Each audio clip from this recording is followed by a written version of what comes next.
All right, we are live. We are live, ladies and gentlemen.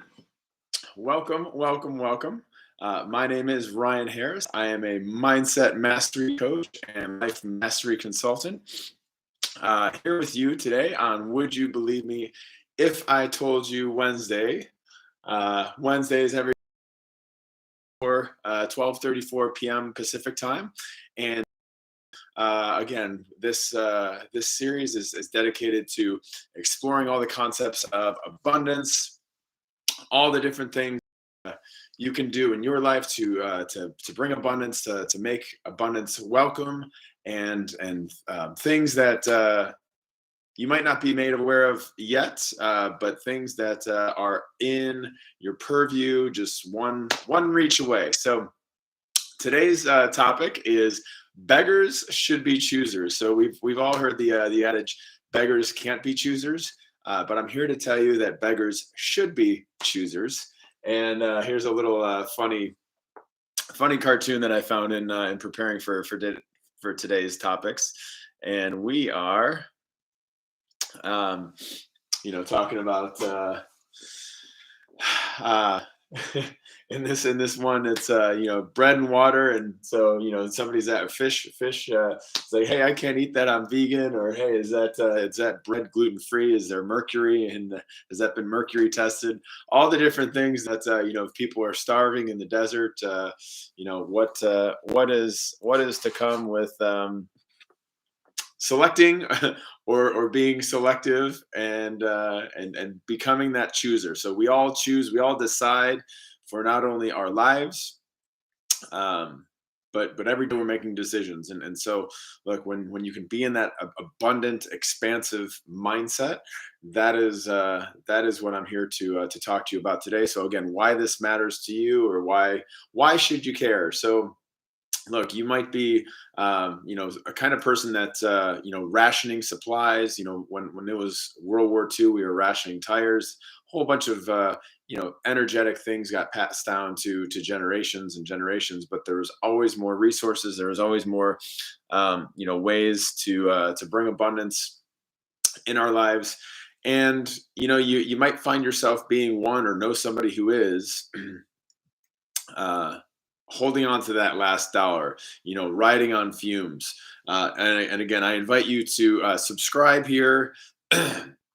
Invite them to subscribe. Send this video to them, and let's really help ourselves out, helping people become aware of all the different things that people are resourced with. And so again, you might be spending your whole life saving for that rainy day, instead of living that sunny life that you would absolutely love living.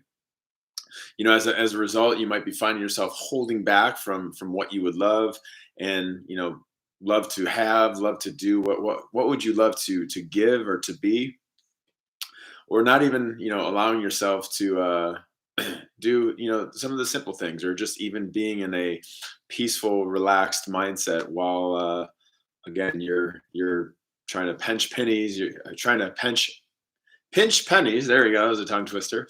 And so what I want to share with you today is, there's several studies where either survivors out in the wilderness, or or some parties that had gotten lost, or even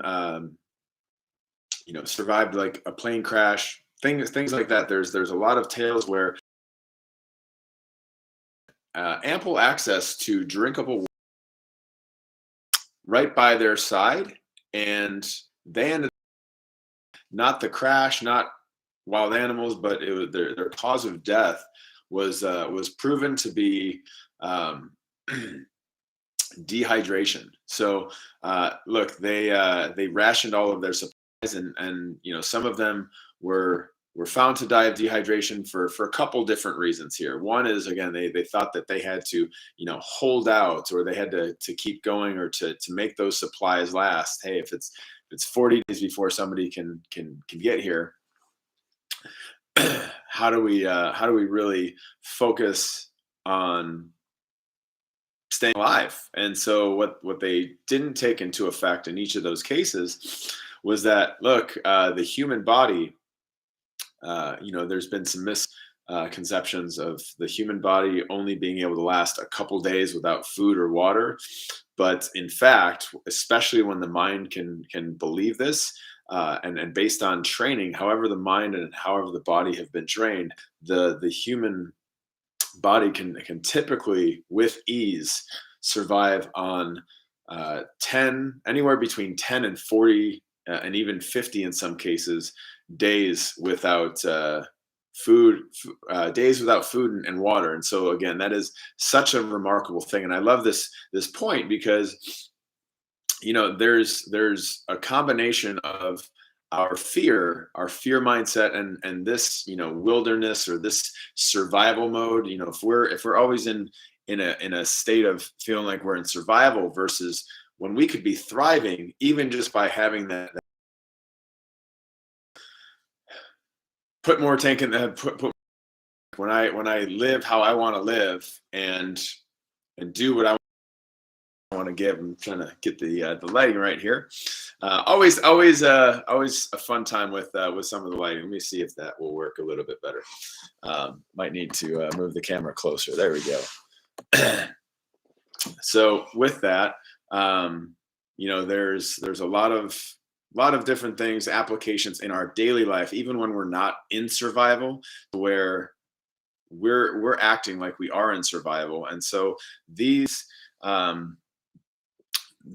points that I share with you today, again, the main point is so that by you expanding your awareness, and by expanding your awareness to what's possible when you absolutely exhaust all your resources. Those people who rationed water still had a plenty significant amount of water to drink with them.